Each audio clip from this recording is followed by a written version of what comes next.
राम मंदिर में चढ़ावा चोरी की जांच कर रही एसआईटी 6 दिनों की पड़ताल के बाद लखनऊ लौट गई है और अब जांच टीम अपनी प्रारंभिक रिपोर्ट तैयार करने में जुट गई है, जिसे जल्द ही मुख्यमंत्री को सौंपा जा सकता है। सूत्रों के मुताबिक अयोध्या में एसआईटी ने मामले से जुड़े कई बिंदुओं की गहनता से जांच की। टीम ने रवाना होने से पहले संदेह के घेरे में आए लोगों से भी पूछताछ की।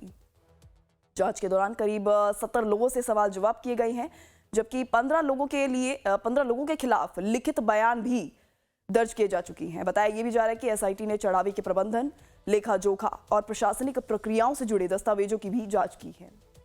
अब तक जुटाए गए साक्ष्यों और बयानों के आधार पर प्रारंभिक रिपोर्ट तैयार हो चुकी है और एसआईटी मुख्यमंत्री से जांच पूरी करने के लिए अतिरिक्त समय की भी मांग कर सकती है। ऐसे में आने वाले दिनों में इस मामले में और भी कई बड़े खुलासे होने की संभावना जताई जा रही है। फिलहाल सबकी नजर एसआईटी की प्रारंभिक रिपोर्ट पर टिकी हुई है, जो इस पूरे मामले की दिशा तय कर सकती है।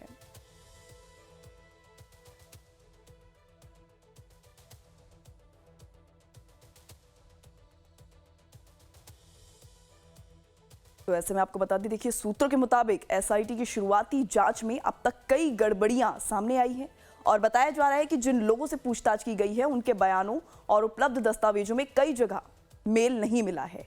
प्रारंभिक रिपोर्ट में फिलहाल केवल तथ्यों और जांच के दौरान मिली जानकारियों को शामिल किया गया है। सूत्रों का कहना है कि चढ़ावे की गिनती, उसके रिकॉर्ड रखने की प्रक्रिया में भी कई खामियां सामने आई हैं। जांच में कुछ दस्तावेजों में कटिंग और निगरानी व्यवस्था में कमी होने की बात भी सामने आई है और इन व्यवस्थागत खामियों के लिए मंदिर प्रबंधन को जिम्मेदार माना गया है। सूत्रों के मुताबिक जांच के दायरे में मंदिर प्रबंधन से जुड़े कुछ प्रमुख पदाधिकारी भी सामने आए हैं।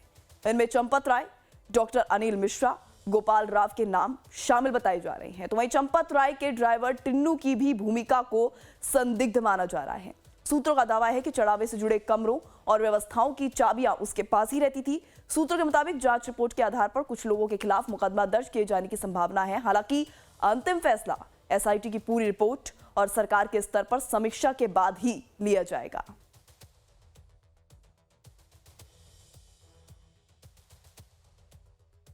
इस बीच रुख करते हैं बड़ी खबर का और बड़ी खबर सामने आ रही है अयोध्या राम मंदिर चढ़ावा चोरी मामले में एसआईटी को जांच के दौरान सबसे बड़ी चुनौती डिजिटल साक्ष्य जुटाने की है। मंदिर के सीसीटीवी का बैकअप केवल 45 दिनों तक उपलब्ध रहने की पुरानी फुटेज नहीं मिल पा रही है। सीसीटीवी फुटेज से छेड़छाड़ के संकेत मिले हैं, जिसकी फॉरेंसिक जांच करवाई जाएगी। पुराने वीडियो रिकॉर्ड्स उपलब्ध नहीं होने के कारण यह साबित करना कठिन है कि कथित तौर पर कई महीने पुरानी फुटेज डिलीट हो गई थी या डिलीट की गई थी। यदि पिछले 1.5 महीने के भीतर फुटेज में किसी भी तरह का कोई हेरफेर हुआ है तो उसके तकनीकी साक्ष्य सामने आने की भी संभावना है। एसआईटी संदिग्ध कर्मचारियों, पदाधिकारियों, पहले पकड़े गए आरोपियों के बयानों का मिलान भी कर रही है। आपको बता दें, पूछताछ में कई विरोधाभास सामने आए हैं, जिन्होंने जांच का महत्वपूर्ण आधार एक तरह से उन्हें माना जा रहा है।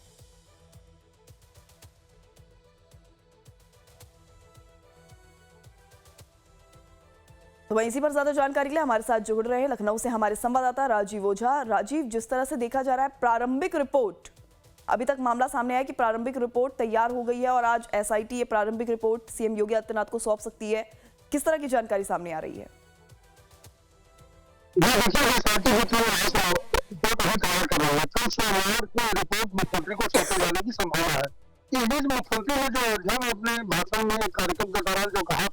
कि एसआईटी की जांच के लिए कोई भी साक्ष्य हो सकता है, यानी कि इससे चढ़ावा चोरी के प्रकरण संबंधित कोई भी जानकारी कोई व्यक्ति एसआईटी को दे सकता है। इससे साफ अंदाजा लगा सकता है कि एसआईटी की जांच का दायरा बढ़ चुका है, यानी इसमें समय सीमा अभी और दी जाएगी, क्योंकि राज्य सरकार भी चाहती है कि कोई भी पहलू न छूटे और किसी के पास अगर कोई जानकारी इससे है तो एसआईटी को मिल जाए, ताकि इस पूरे बिंदुओं की गहनता से जांच हो सके। इस बीच जो राम मंदिर निर्माण समिति के अध्यक्ष नितिन मिश्रा जो पूर्व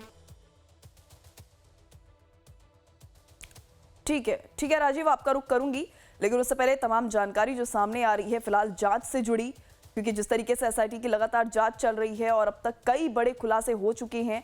प्रारंभिक रिपोर्ट जो बनी है एसआईटी की, उसमें इन सभी तथ्यों को, साक्ष्यों को शामिल किया गया है। हालांकि अब ये बड़ी और अहम जानकारी है अपने आप में ही इस पूरे प्रकरण से जुड़ी कि प्रारंभिक रिपोर्ट तैयार हो चुकी है। एसआईटी ने करीब 70 लोगों से, आपको बता दें, पूछताछ की है और इस पूछताछ के आधार पर ही तमाम साक्ष्यों को जुटाने के बाद ही ये रिपोर्ट तैयार की गई है, जो आज सीएम योगी आदित्यनाथ को भी दिखाई जा सकती है।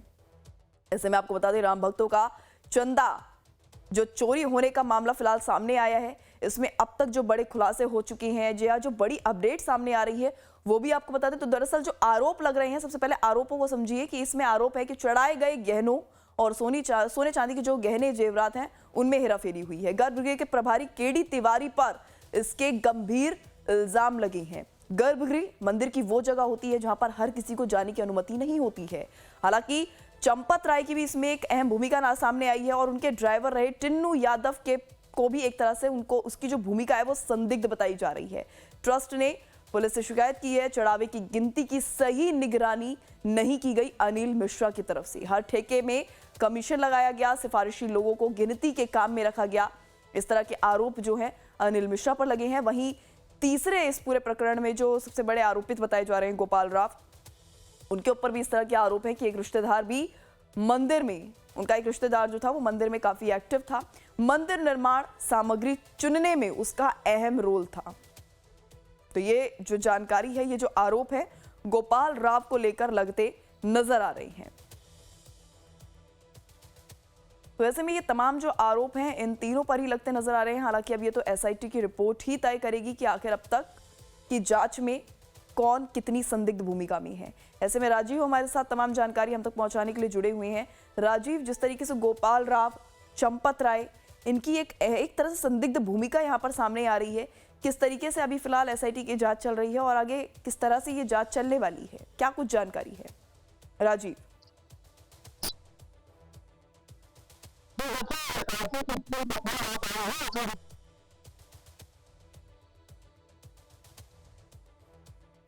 चलिए राजीव से संपर्क करने का प्रयास करेंगे। तकनीकी खराबी के चलते फिलहाल संपर्क राजीव से अभी नहीं हो पा रहा है, लेकिन आपको हर एक पहलू पे जो जांच चल रही है वो आपको बताने का प्रयास कर रहे हैं, क्योंकि मामला काफी ज्यादा तूल पकड़ता नजर आ रहा है। राम मंदिर जिसके निर्माण में न जाने कितने लोगों ने डोनेशन दिया था, चंदा दिया था, अब उसी चंदा चोरी का जो मामला है वो सामने आया है, जिसके बाद से अब इस पर सियासत भी तेज होती नजर आ रही है।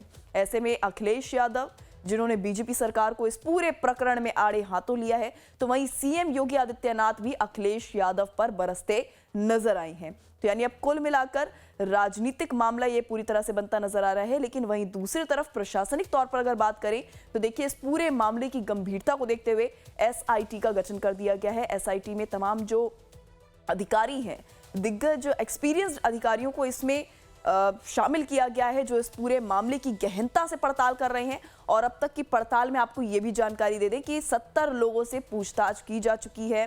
13 लोगों के नाम इसमें शामिल हैं। और इस तरह की जानकारी जो है फिलहाल अभी शुरुआती जो जांच हुई है, प्रारंभिक रिपोर्ट जो तैयार हुई है, उसके तहत ये जानकारी जो है सामने आ रही है। अब ऐसे में कई बड़े खुलासे भी हुए हैं, लेकिन वो खुलासे क्या हैं इसको लेकर अभी फिलहाल इंतजार करना होगा, क्योंकि बयान और दस्तावेजों में पूरा मेल नहीं मिला है। ये इस तरह की जानकारी प्रारंभिक रिपोर्ट में सामने आ रही है सूत्रों के हवालों से।